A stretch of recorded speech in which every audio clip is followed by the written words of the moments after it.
we got a drop today from Tesla about their not only production deliveries, but even more importantly was the information they dropped about energy. You can see this line right here says we deployed 9.4 gigawatt hours of energy storage products in Q2, the highest quarterly deployment yet. So I've got Matt Smith joining us. He and Larry Goldberg, both of these guys have done so much work, research, reporting on energy. So I needed to bring them on board. Tell us what they saw here. This was a huge surprise. So Matt, you were just asking Larry, was he surprised? What's your answer to that question? What's my answer? So Larry, let's go with Matt first, and then we'll go to you. Yeah, so I'll start with mine, but I'd love to hear Larry kind of finish off his thoughts now that we are live. But yeah, so we've been watching the Lathrop factory for a long time. Some of you guys might remember that Bradford Ferguson, my partner at Rebellionaire, the leader of Rebellionaire, was actually like sitting outside the Lathrop factory, which is where they build these mega packs, just to try to get a beat on the quarterly or on the weekly run rate. And what he found then was, that they were significantly below the stated 40 gigawatt hours of capacity. And he's done a couple follow-ups since then, shorter kind of stints checking out the factory. And then that kind of jives with what we've seen in the reports. I mean, they've been pretty consistent in like the 3 to 4 gigawatt hours deployed for many quarters now. And so we've known that they've got the second line that they're going to try to get up and running, which would presumably help them to get to the 40 gigawatt hours, which on a quarterly basis is 10 gigawatt hours. So my thinking was it was going to take a while for Lathrop to ramp. And then because there's a lag between when the facility will ramp and when the actual deployments, when they meet the contractual milestones required for it to be categorized as deployed for Tesla, my thinking was, you'd see Lathrop ramp first, and then there'd be a slight lag between when the deployment happened. And then because of the revenue recognition milestones, the revenue lag would be a little bit delayed even from that. So while I've been very bullish on it, I kind of expected this to, take a while to become financially significant. So I was frankly really shocked that they were somehow able to get to, call it 10, over 9 gigawatt hours of deployments when it seemed like nobody was really expecting Lathrop to be even capable of that quite yet. So there are some power walls and other, well, I guess Powerwall does contribute to that as well. But the majority of those sales, those deployments are going to be mega packs. So I was very surprised by this number, to be honest with you. I was expecting something, much closer to like 4.2, I think was something that I had in my model. But Larry, I'm curious your reaction. Well, yeah, I'm aligned, Matt, because, I actually joined you guys. I think at one point I drove out to Lathrop and saw what you were doing, and I was quite convinced of the numbers. In fact, I'm just looking at my forward projections, and I have 15.4 gigawatt hours for 2024, and only reached 25 gigawatt hours in 2025. Well, today's deliveries indicate that we'll be beyond that even this year. We'll be beyond 2020, my 2025 projections in 2024. In fact, we're practically even with my 2024 projections. We're just a gigawatt hour or two short of my 2024 projections. So, yeah, I mean, it looks like they've been, sandbagging us. I'm sure that a fair amount of this is, the contractual lag. But what happens with contractual lags, it may come through as, blobs, but also it tends to build over time. And we may be seeing that here. Mm-hmm. So I think there's a little bit of both things happening. It's got to be more than that, Larry. It's got to be more than that. I mean, look at this jump. You can't have this jump just because of some sort of. Well, that's why I said there's a little bit of both happening. There's much higher level of production than we imagined. Yeah. But there's also a degree of this contractual lag. Now, the other thing is that, what people are unaware of and this gets to not the production side of it, but the contractual side of it, is that there's been very, very significant amount of reserves building up in the balance sheet, quarter by quarter, on these contracts. And these reserves are against actual performance. I think some of it may have to do with the performance of the software and the response of the batteries to demand and so on and so forth, how it functions against the specifications. And according to the balance sheet, these reserves are realized over a 12 to 15 month period in quarterly increments. And I modeled that out. And what I'm here to tell you is that we're going to see a very, very significant jump in margin. So we've seen a very significant jump in revenue, but we're going to see a very significant jump in margin. And so it's more than possible that part of this jump is realization of some of those reserves, 25% realization of reserves. And I've modeled the build out of those reserves. And I'll tell you that the margins are going to be quite striking. Should we jump to that now then?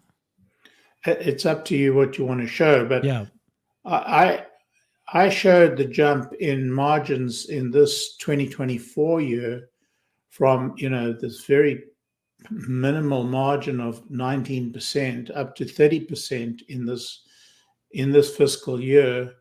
We saw part of that jump happen in Q1, but I think we're going to see this very significant jump because I show a total of 11.5 megawatt hours for the year, gigawatt hours for the year.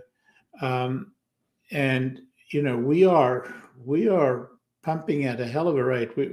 We're actually close to that level, if not over that level already. So we had 9 plus 4 is 13. So we're already over that level.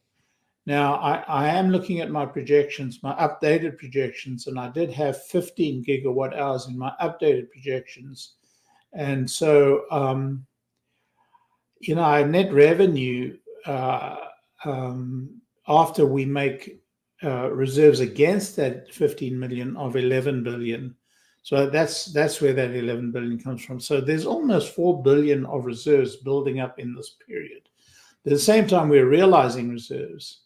So the gross profit I think we bring to the bottom line in this quarter is in the, it sounds ridiculous, but it's in, it's the billion. over $1 billion. So.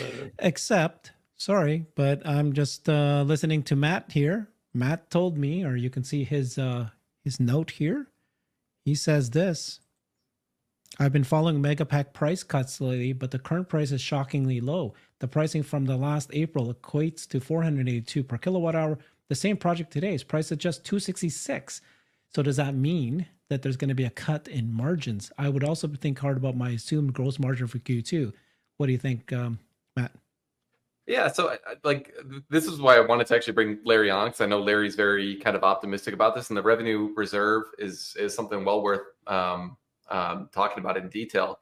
So I want to kind of talk about all these variables and try to flesh them out as much as possible, because it is I've been doing this for a long time, trying to estimate Megapack margins, and it is extremely hard, because you got when you actually manufactured the Megapack, your cost is kind of locked in at that point, but the revenue that you're recognizing from that pack that you manufactured, you might be recognizing that over 18 months, depending on when you hit these operational milestones that are required for revenue recognition. One of the things Larry mentioned was, the testing, and that is definitely a big one, because Tesla actually is on the hook for what's called liquidated damages. So if they say it's a 3.9 megawatt hour battery pack, but they, do the actual test on commissioning and find out it's only 3.8 megawatt hours that the unit's actually putting out there, Tesla has to pay monetary, damages to the customer, which are quite hefty, in order to pay for the lifetime loss of that 0.1 gigawatt hour or megawatt hour that they've lost. But when you're tracking the fact that you've got the Giga Nevada factory was ramping down, but you're still going to be recognizing some of the revenues from those historic Megapacks for a while now, and the last of those kind of fully gets recognized. to like the lower pricing that just got introduced now, that's not going to be effective until several quarters from now, because that's a customer that places an order today is not going to see that pricing take effect until some time. Now, that said, there's also this lithium pass-through provision that Tesla introduced a couple of years ago, which is probably going to lower the effective price that they're receiving even on older orders. So I do think we're going to see, the dollar per kilowatt hour that Tesla is realizing come down from where it had been to slightly lower numbers. And then the question of how that all shakes out between, what amount of revenue are you recognizing from the old, Giga Nevada's mega packs versus the 2XL packs, which is where the margins are really so strong. To me, taking all this into account, it seems most likely to me that we're going to see margin compression. But I'd love to kind of flesh this out in real time with Larry and kind of see where's the increase in margin coming from, and especially if you take into account the price decreases. I don't think there'll be margin compression. I think there'll be margin expansion, because if you allow lithium offset, you'd never allow the lithium offset to be equal to the total reduction in lithium. There's always a very significant cushion in that. So I think the margins are going to remain at least as high, if not higher, because there's a huge competitive pressure to get batteries or get equipment. Yep. There's no Tesla hasn't got selling pressure. Tesla has buying pressure. So I don't believe in margin compression. I believe that the margins will remain. Now, what may fall and will certainly fall is revenue. Per gigawatt hour. There I accept that argument fully, and it's more than possible. I actually built that into my model. I don't think I built it in sufficiently, because I never imagined this drop in lithium price quite as much as it is. Although I argued that there would be no shortage of lithium, even when we were being told by the experts that the end of the world had come and there was no more lithium. I argued very strongly against it. I should have been a little bit more aware of that. But the reserve that's coming back in, Tesla is has been fairly certain it's going to earn that reserve back. That is the reserve against performance. And I think that there's enough cushion in the performance of what they do that so far they've been able to recover every penny and then some of the reserves. So I'm comfortable with my margins. I'm comfortable with the fact that they're going to exceed the gigawatt hours I forecast. What I'm not clearly, what I haven't done is allowed the price per gigawatt hour to decline as sharply as it has declined. Okay, can I just step back a bit, right? So Lathrop at scale can do 40 gigawatt hours, right? And so if we look at the progress, this is just all Lathrop. Only Lathrop Megapack Factory can do this, and this is quarterly. So if you look at the, say, Q1, Q4, Q3, Q2, they're all around the 3.5, 4 maximum. So you're talking about 16. What is the 4? What are gigawatt the gigawatt hours? Like per quarter, right? So total of 4 quarters, we're talking about maybe 15, 20 at the max that we're going. But now we're at 9,000, or it's just 9 gigawatt hours for 1 quarter. So is it fair to say that if this carries forward every quarter, 4 times 9, 4 times 10, near 40? Are we close to full scale now at Lathrop? Not necessarily at all, because this is contract accounting, and so you may have 4 quarters or 5 quarters or 6 quarters of revenue hitting the books, of contract implementation hitting the books in 1 quarter. I see. Okay. Because when we look at what Pololi did here, this is energy storage deployed. It doesn't mean production. So that's what you're saying. So this is the Q1, and this is, look at Q2, which is what we're reporting now. It's just crazy how much more it was from previous quarters. This is a nice visual. Yeah. This is deployed. We just don't know. And on top of this, we have to factor in Matt's point about the sliding prices or the reduced prices. But you also have to factor in that there is currently a reserve of $5 billion against performance, being recognized at about 1/5 every quarter. And so there's $1 billion sloshing around in terms of free gross margin. So it's a little difficult to see the actual wood for the trees, or see the trees for the wood, whichever way we're looking at it.